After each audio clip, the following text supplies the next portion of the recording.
10 things to know about Northwest Indiana. Hey, if you're looking to move out to Northwest Indiana or just learn more about the area, this video is for you. Here's what we're going to go through on this video. There'll be bits and pieces of other things peppered in too, but where exactly is Northwest Indiana? There's lots of definitions of that. Water, are you on well water or lake water throughout the area? How do taxes work? Vehicle registration is actually one of the higher expenses in Indiana compared to other states, but there's not very many others though. Jargon in the area. What are things that people say here that might be different and not make sense that if you're not from the area?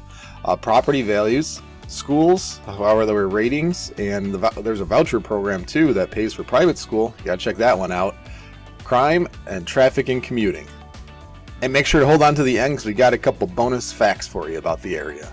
Okay, first off, where is Northwest Indiana? So here I got my trusty Google Earth with all kinds of my layers on it, and we see that these are basically the towns of Northwest Indiana. You can see, you got Gary, Portage, Hobart, Maryville, Crown Point, St. John, Griffith, Schererville, Highland, Munster, and on and on and on.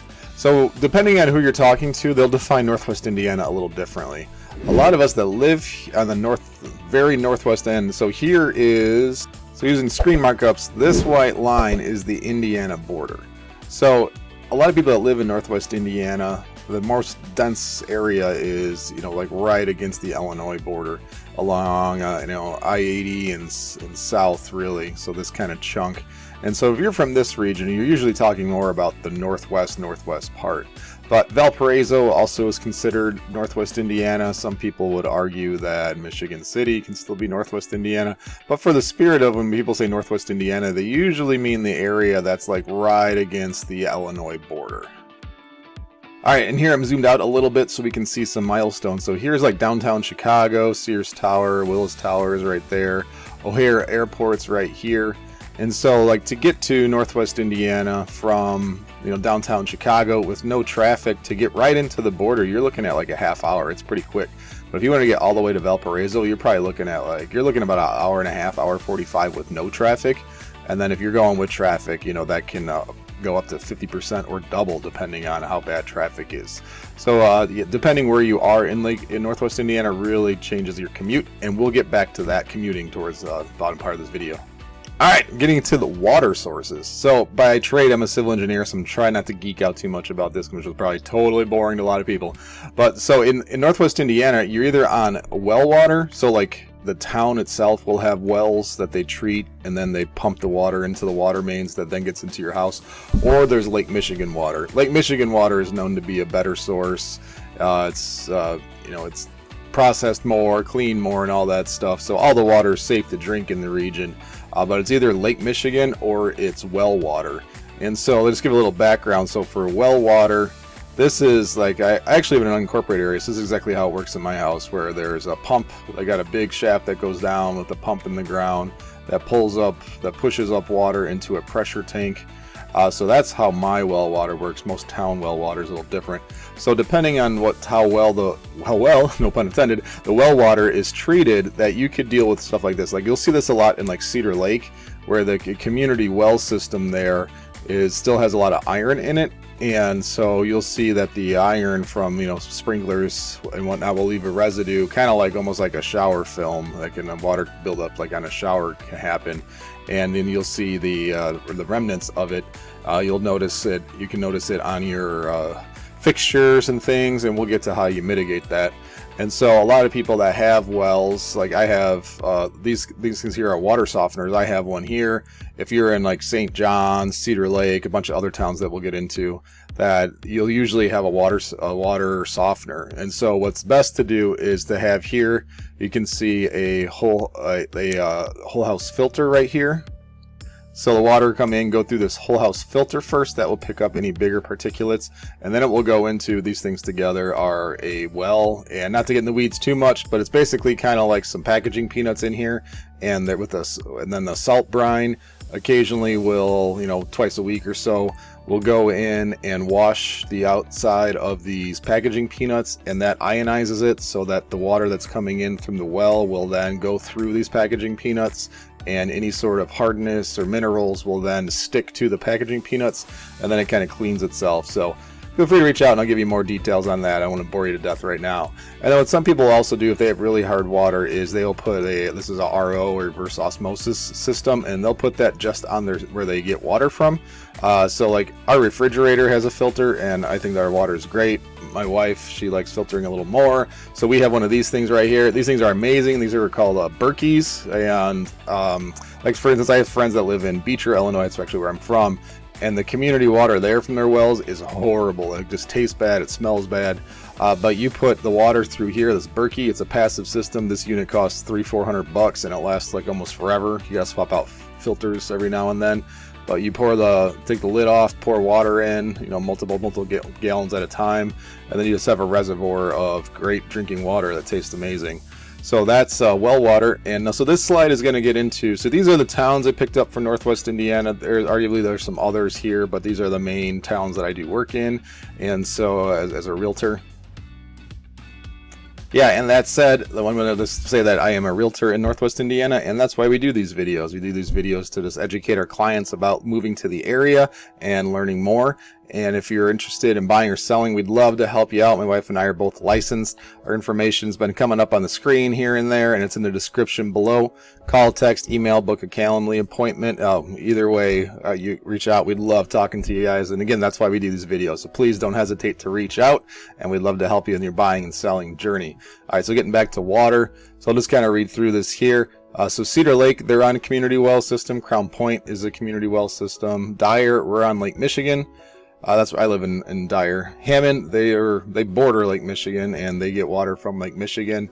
Highland, Indiana gets Lake Michigan water. Maryville is Lake Michigan. Munster is Lake Michigan.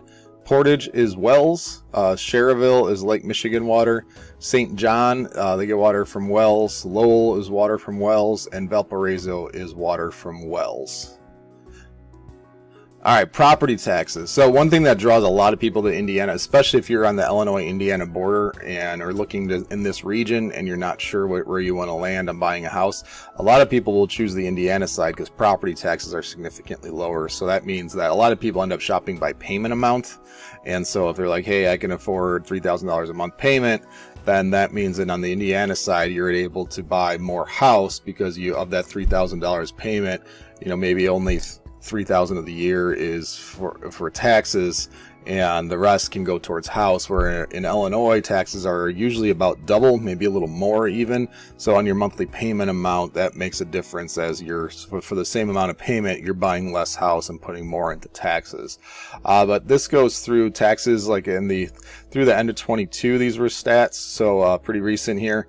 So Cedar Lake, median price point house had taxes of just about $3,000. Chesterton $1,700, Crown Point $3,100, Dyer $2,800, Hammond $1,900, Hobart $1,900, Highland $1,800, Munster $2,600, Portage $2,100, Cherryville $2,300, St. John $3,400, Lowell $2,400, and Valparaiso, he's coming off the screen there, he's at $2,200.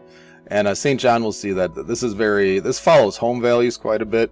So St. John has the highest home values in the area, so that's why they're the highest. But these are really important facts to hold on to here. All right, so this is important stuff here. So Northwest Indiana has a 1% property tax cap for owner-occupied properties. So if you're living in a $400,000 house, then that means the most your taxes can be is 1% of that, which is $4,000. And it's usually less than that, just from how things work here. But if you're not owner occupied, then that goes to 2%. So that's if it's not owner occupied, it could be $8,000 for the same house in Northwest Indiana, or if you're owner occupied, that's 1%, which is up to $4,000. So it's a big difference. And so what you really need to make sure you do, and we'll get to this slide in a second here, is make sure that you fill out your homeowner's exemptions on your taxes. And again, we'll get to that. So also some voter approved projects can be a little additional. So if there's a school referendum or like a big drainage project or something that voters voted in, then that can be on top, but it's usually not that much. And then, yeah, we talked about this, and yeah, all right, that's some nitty-gritty stats there. All right, how do taxes work in Northwest Indiana? So this is gonna get in the weeds a little bit, but so income tax. So Indiana itself has a flat income tax of 3.15%. So does that mean that if you live in Northwest Indiana that you're paying 3.15%? No, it doesn't. So what can go on top of that means that the counties can impose an additional tax. So these are counties of Northwest Indiana. So Jasper has an additional 2.9%. Lake County has 1.5%. Newton County has 1.0, and Porter has 0.5. So like I live in Lake County here, so I'm paying 1.5. Let me mark this up. So you'd add this up. I'm paying 3.15 as the state, and then 1.5 supplemental to the county. So you add those together and you get 4.65%. There you go. I tried drawing it out, but it probably looked really bad. Sales tax is 7%. What's also really nice about Indiana as a whole is that there is no sales tax on groceries. So there's some people I know that live on the Illinois-Indiana border on the Illinois side, and they'll do their shopping in Indiana because you're shopping up groceries for the week. If you go to Costco or something, you'd be spending $400, and 7% makes a difference. And then we also have cheaper gas in Indiana, so we see a lot of Illinois people jumping the border to do their grocery shopping and running errands. Yeah, so we got that. And then also municipalities cannot add additional taxes. Like in Illinois, that's not uncommon that municipalities will add like a places for eating tax or other things like that. Some other tax information. So Social Security taxes, so if you're retired and drawing Social Security, those benefits are not taxed. I think most states don't tax that anyway. I don't know if we even can, but retirement income. So IRAs, 401ks, and private pensions are fully taxable in Indiana. That's like one thing Indiana has over Illinois Illinois has over Indiana is that Illinois does not tax private pensions, and so, or the retirement funds. So that's a big difference from Illinois to Indiana.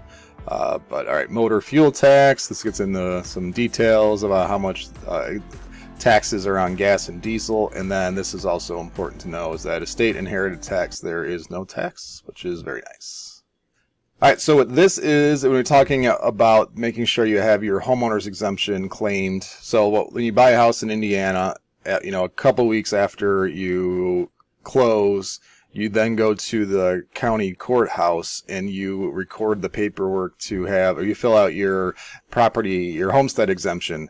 And so this is kind of what this will look like. So this is actually a property tax statement. And so we'll see here that this shows the house value. And what's also nice in Indiana is that the assessed value is usually less than what it's actually worth. So that's kind of nice already. So that's the amount. And then they're saying that even here it says that gross assessed of homestead property capped at 1%. So that's saying the taxes can't be higher than 1%. So then they go through, they add some math here about other things, and then you'll see you get a tax liability of $4,300. But then, because it's capped at this 1%, you'll look here and you'll see that the math gets adjusted to this. And then, so that's $3,500, which is 1%. And then they did, as we talked about earlier, they can add on some voter approved projects, and so like a school referendum or something like that might go on top. So you're then adding $776 of that to get to about $4,300 for this home in particular. All right, vehicle registration. Now, this is something that usually is in Indiana is a little higher than, or quite a bit higher than Illinois, at least for newer vehicles. So you get vehicle registration. So this, I did a couple examples here. So this is a 2023 F-350 Super Duty. These things are $90,000-ish, $100,000. And so with this vehicle, you'd be looking at about almost $1,200 a year for your vehicle registration. And like, for instance, we bought a brand new minivan, and that thing, I think it was like almost $400 the first year we had to register, of which I was not used to that. I come from Illinois, so that was pretty surprising. But then as it follows like Blue Book value, so as time goes on and the vehicle is worth less on paper, then you pay less. So that's just a heads up about vehicle registration in Indiana. And then, so here I did an example of a 2020 Honda Odyssey. So, this is a few years old already, and the property taxes on that is to be pretty common vehicle, like a family vehicle. So, property taxes, the registration on that is $303. And then for fun, I looked up what a 2023 McLaren 720S would be, which is a $350,000 vehicle. And the vehicle registration fee on that would be $964. So that's actually less than what that pickup truck was. So I don't understand how the math works about, you know, how the values are determined for the registration. But generally, the more expensive the vehicle, the more the property tax or the registrations are. But then it steps down over time. And I'm guessing this, like McLaren, it probably has less wear and tear on the roads because it's just a vehicle and not like a truck that could be wearing out roads more so. So that. Not sure how that works, but anyway, there's a little information. So, Northwest Indiana jargon. So, jargon meaning like things people say that may not make sense or mean something else somewhere else. So, first one is, what is Northwest Indiana? And again, it's depending on where you're from, people define that differently. So, for me, like I live in Dyer. So, for me, it's generally, you know, when I say Northwest Indiana, we're thinking like up to Valparaiso at the most.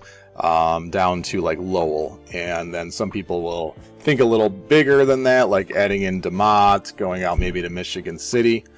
So the region is also one of those words that's kind of loosely defined. So a lot of people will say like the region, meaning Northwest Indiana and a little bit into the Illinois side, because Northwest Indiana, especially the northwest part of Northwest Indiana, is very much a suburb of Chicago.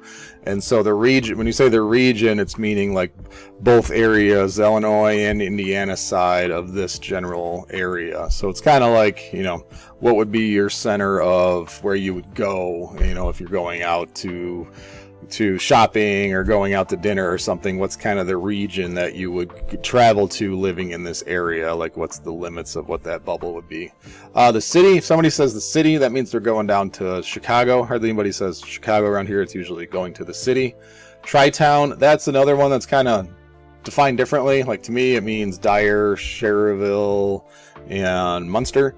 That's this general pocket here. Other people will kind of say the Tri-town area and really mean like 5 towns. You know, Tri-town just meaning a kind of centrally location of Northwest Indiana. So Illiana, that's a pretty common one to hear too. So with Illiana, that means like, that's a slang for Illinois and Indiana. So you'll see a lot of like Illiana Roofing, Illiana Heating and Cooling, meaning that they're a service provider that works on both sides of the border. Hoosier, probably all know that one. That's just the slang for somebody who lives in Indiana. And talking about the border, for us that means the Illinois border, because we're very close. Like where I live in Indiana, I could like in Dyer, I could probably like definitely shoot a BB gun into Illinois. Not quite a slingshot, definitely couldn't throw it, at least I couldn't. Pop, so some people say soda, some people say pop, depending on where you are. I went to college in University of Illinois in Champaign, which isn't too far away, and down there everything was soda. So somewhere around here there's a boundary line of where pop and soda is. This one's just kind of fun. Ditka, 1985 Bears.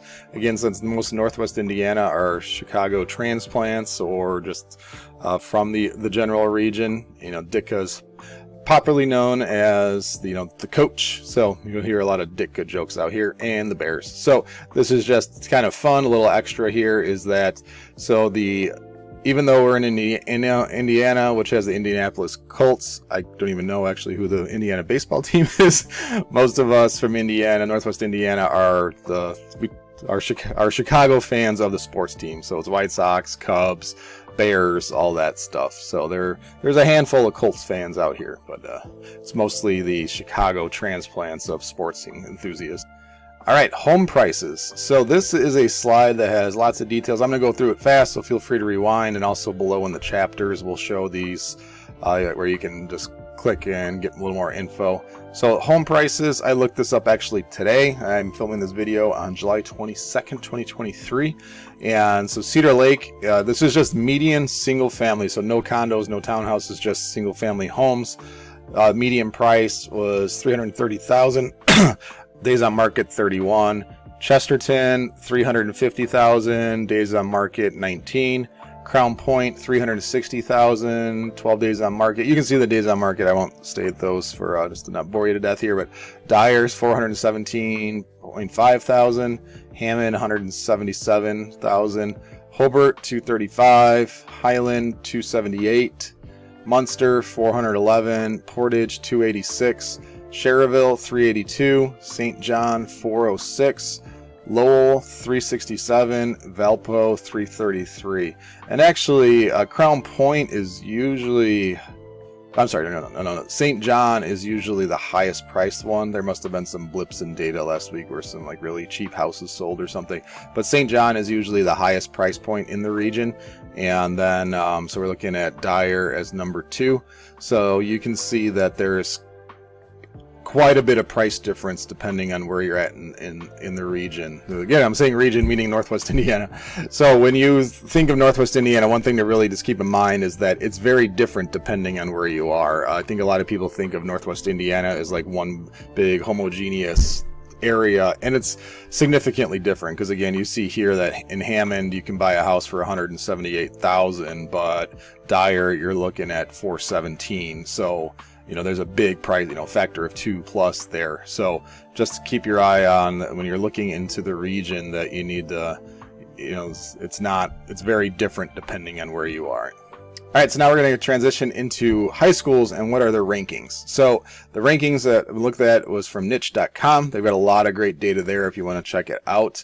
So these, we're going to go individually into each one. So I'll fly over this slide here. So Cedar Lake, I'm just going to give highlights here. So Cedar Lake is Hanover Central High School. It's got an overall grade of B. You can see how the different rankings are here. So I'll let you read that. And then I think this is very helpful info to know that it's got 763 students, student-teacher ratio of 15:1. And then if you want to see scores, you can read them there. We'll just go quickly through these. Chesterton is Chesterton High School, overall grade of A. It's got about 2,000 students in the senior high age with a student-teacher ratio of 17:1.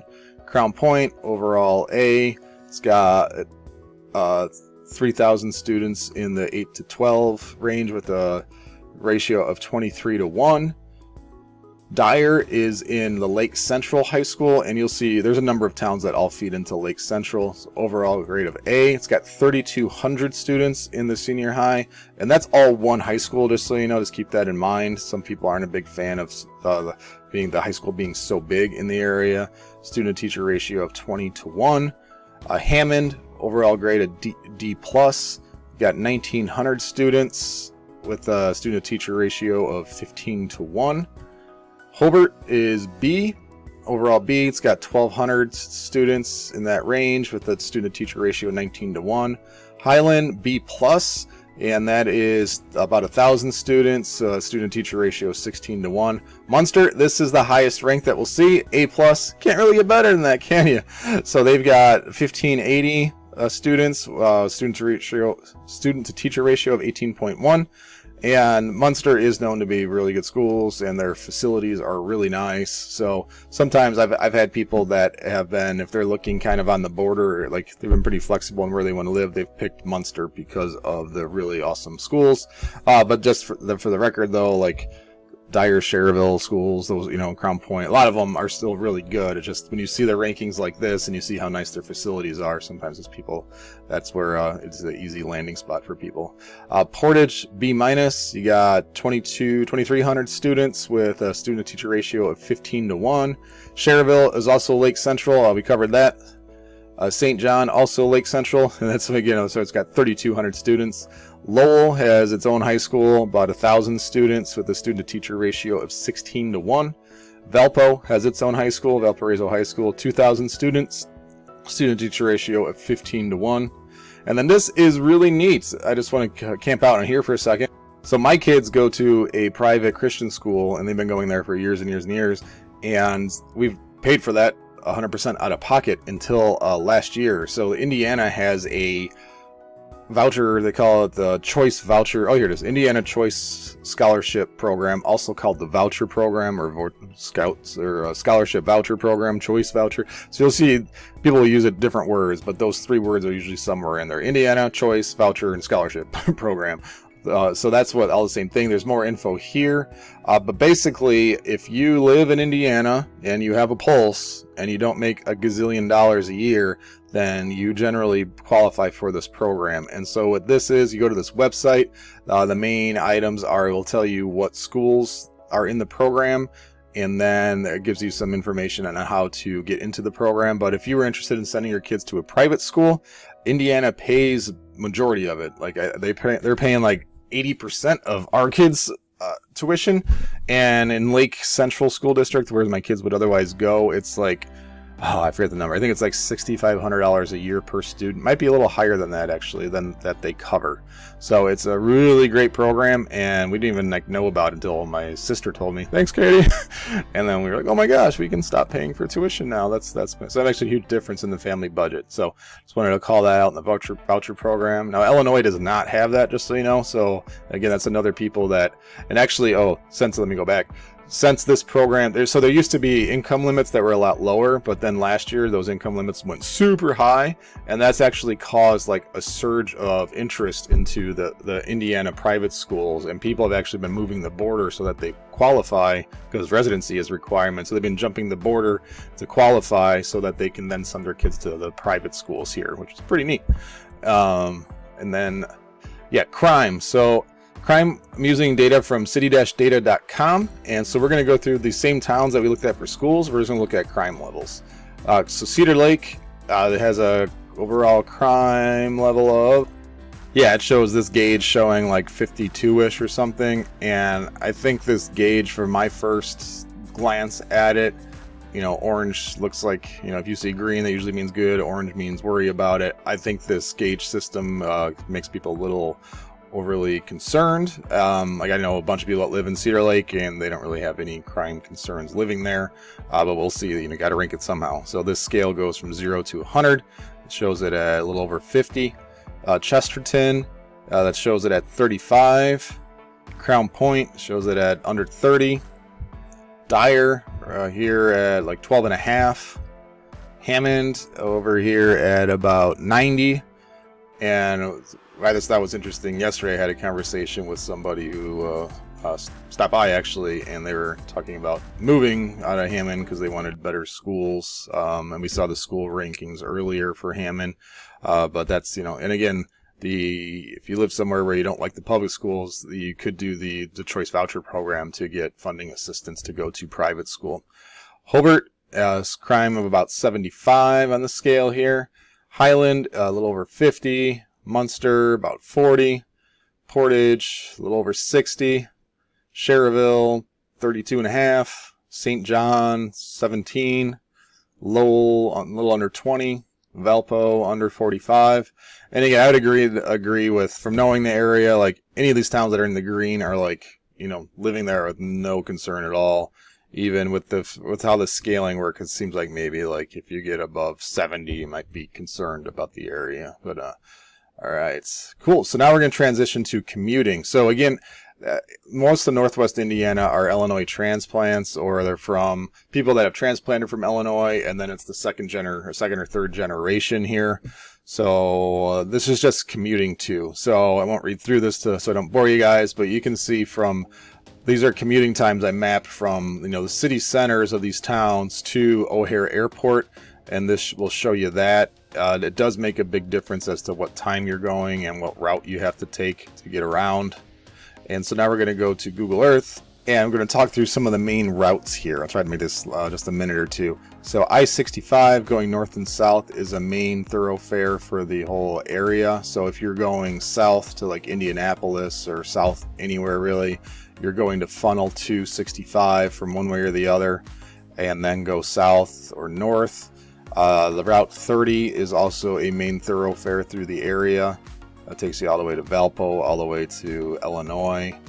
You got I-80, which is 294, I-80, 94 are all somewhat used interchangeably, even though they're different roads. But we got 94 is a main east-west, and this road can get like extremely busy because, here, let me zoom out, because anybody going east to west has to go down, you can't go through Lake Michigan, so everybody gets funneled down to I-80, 94. If you're going, across the country and you're traveling more north, you have to come through this area.